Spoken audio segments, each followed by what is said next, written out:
afternoon. It's 67 degrees in Richland Center at 12:09. For WRCO News, I'm Joanne Krulotz. A bicyclist was fatally injured last night in the township of Fairfield. At approximately 5:10, the Sauk County Dispatch Center was notified of a hit-and-run crash involving an SUV and a bicyclist on Levy Road near North Hine Road.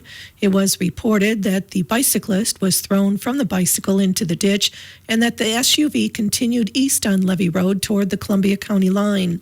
A second bicyclist that was on scene called 911 and began CPR.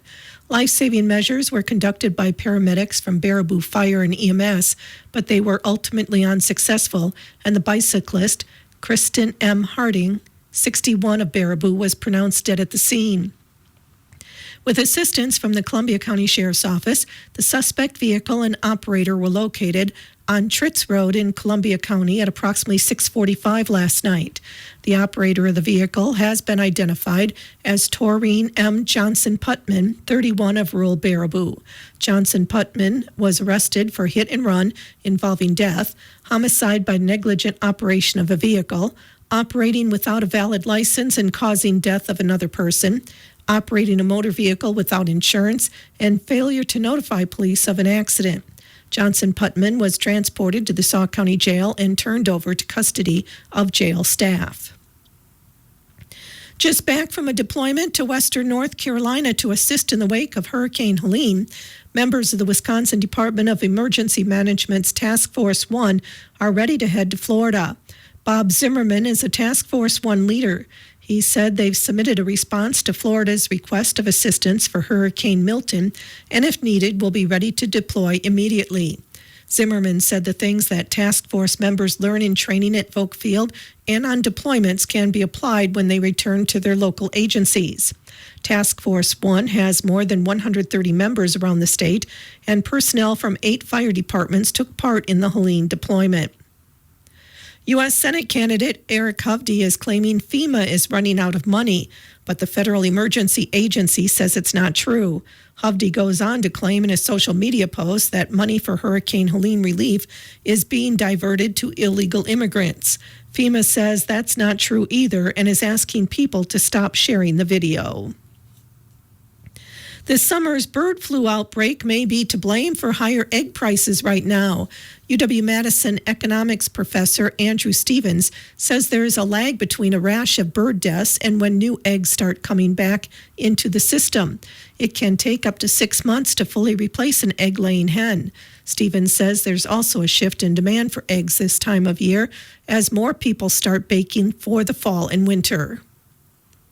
Farmers in Wisconsin and across the country will likely face a loss this year. The U.S. Department of Agriculture's September 2024 farm income forecast shows a decrease of almost 5%.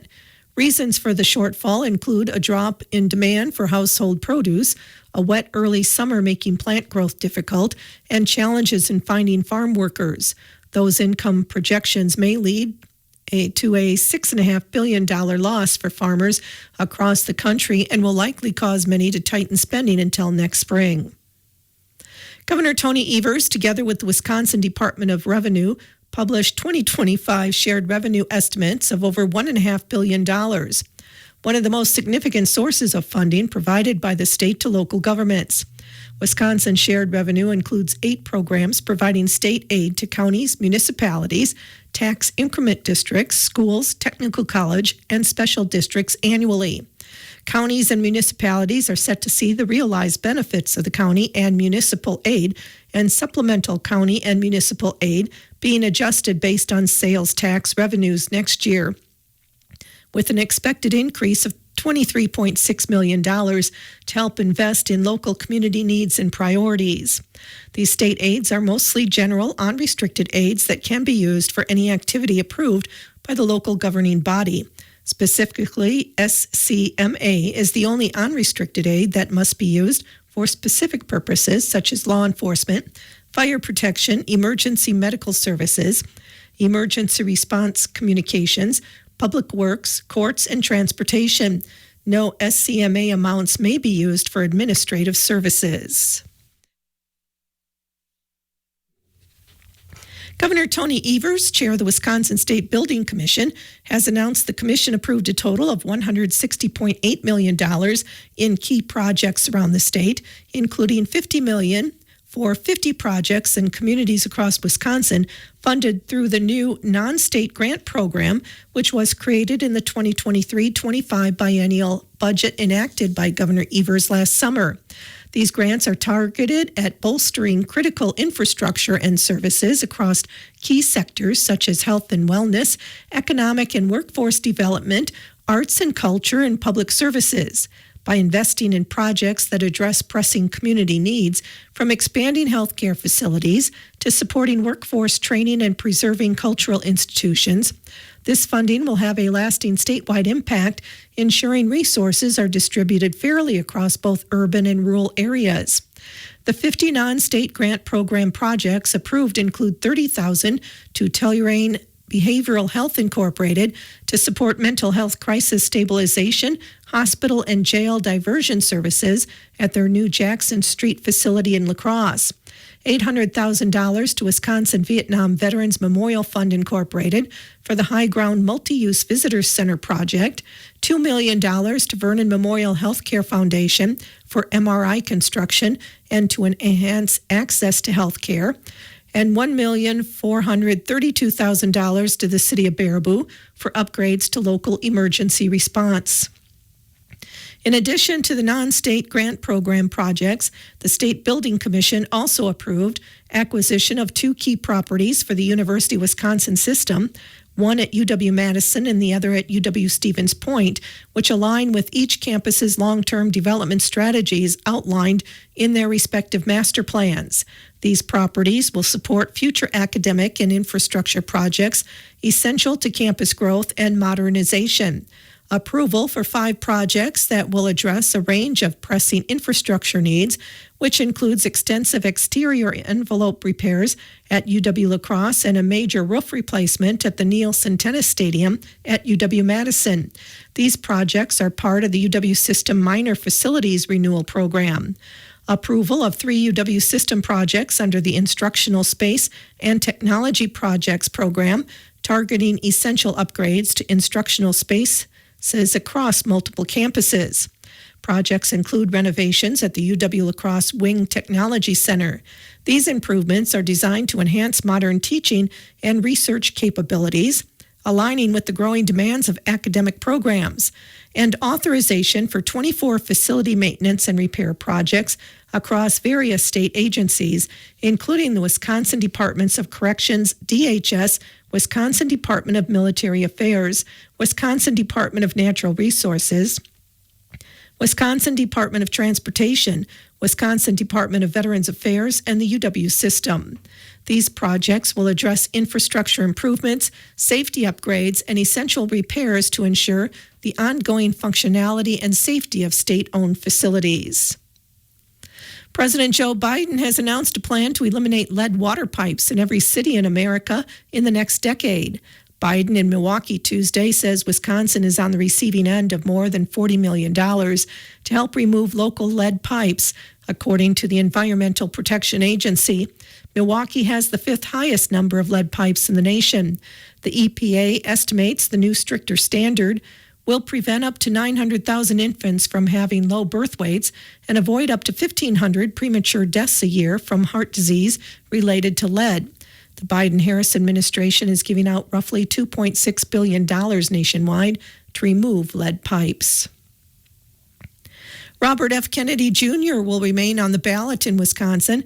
Last month, the Wisconsin Supreme Court upheld a lower court's ruling that candidates can only be removed from the ballot if they die. On Monday, the court denied a motion from Kennedy's attorney to reconsider that ruling. Kennedy, who in August suspended his campaign and endorsed Donald Trump, filed a lawsuit to be removed from the ballot. He argued state law requiring independent candidates to withdraw up to a full month before Republicans and Democrats was unconstitutional. The latest Marquette poll showed 3% of respondents saying they'll vote for Kennedy. When transferring money online, whether it be to pay a bill, purchase an item, or to send money to an individual, many consumers use PayPal to make a safe and secure transaction. Because of its popularity, there are PayPal imposters trying to scam users of their transfer service. Michelle Reinen is with the Wisconsin Department of Agriculture, Trade, and Consumer Protection. Recently, we here at DADCAP have received a number of reports from consumers who were targeted by these PayPal scams. And so again, this is the fake PayPal invoices that are out there, not the legitimate. But scammers use that fake PayPal because it is well known and individuals do use it in everyday life. The consumers described receiving invoices and money requests through PayPal from people they did not recognize about purchases that they had not actually made. In these scams, the requester sometimes includes a note that they hope will pressure the individual into sending money right away. And in other cases, scammers sent out an email invoice designed to look like a legitimate message from PayPal saying that consumer had recently purchased cryptocurrency, telecom services, or some other product. We have seen that variety there. And occasionally a fake customer service phone number was provided, and if called, actually connected you to the scammer. Scammers should not be able to access a PayPal account, but if it appears that they may have action can be taken to make sure the account continues to be secure. Because people are out there purchasing and using PayPal as a mechanism of payment, that the scam could just trigger at the same time, and you think that it's connected and that they are looking at your data when it just aligns. And so that's something to be cautious of. If you think that there's any way they could be monitoring that, you want to get into your account and be sure that you are changing your password so there is protection that no one can access that history and information. But if you receive suspicious or unexpected invoices or money requests, don't just pay out of the blue. If you suspect that it could be legit, check your own records to see if you've made that purchase and match the description. Never open any links or use any contact information provided in these requests. Instead, only use the information found on the PayPal's official website, which you go to on your own, again, without clicking any links, because you'll just want to verify information before you take action. Michelle Reinen says that PayPal has associates to assist anyone that has been contacted by a PayPal imposter. You'll want to be contacting that help center, which can be found on the official website, if you think that you have been receiving these questionable messages, or again, if you question something with your account. If you suspect a scam or are a victim of any scam, you can contact DADCAP's Consumer Protection Hotline by phone at 1-800-422-7128, by email at datcphotline@wi.gov, or go to their website at datcp.wi.gov. The Wisconsin Builders Association has selected Senator Joan Ballweg for the 2024 Friend of Housing Award for her work in the legislature to lower the cost of housing for families across Wisconsin. During the 2023-24 legislative session, Senator Ballweg supported a bipartisan housing package which established a revolving loan fund for infrastructure improvements for workforce and senior housing developments, revitalized Main Street housing in downtown properties, created new procedures for judicial review of land use decisions for residential developments, expanded Wisconsin's housing rehabilitation program to cover older properties, and converted or demolished vacant properties in rural communities to develop workforce and senior housing. To implement these new laws, the Joint Committee on Finance provided $525 million in the 2023-25 state budget. Additionally, she voted to increase the limit on bonds the Wisconsin Housing and Economic Development Authority issues by $200 million to finance housing projects supported by state and federal tax credits. Join City Utilities of Richland Center for their 4th annual Customer Appreciation Cookout today from 3:30 to 6:30 at the Community Center in Richland Center. Staff members will be in attendance to help answer questions. There will be various booths with representatives who will help educate about energy-saving programs, along with department demonstrations. The event will also feature food, drawings, and guessing games for bill credits. You can also qualify for gift cards, and by helping electric utilities celebrate 120 years, customers will receive a complimentary gift. It's family fun and food at the City Utilities of Richland Center's 4th Annual Customer Appreciation Cookout today from 3:30 to 6:30 at the Community Center in Richland Center. You can find out more about City Utilities on their website at cityutilitiesofrc.com and on their Facebook page.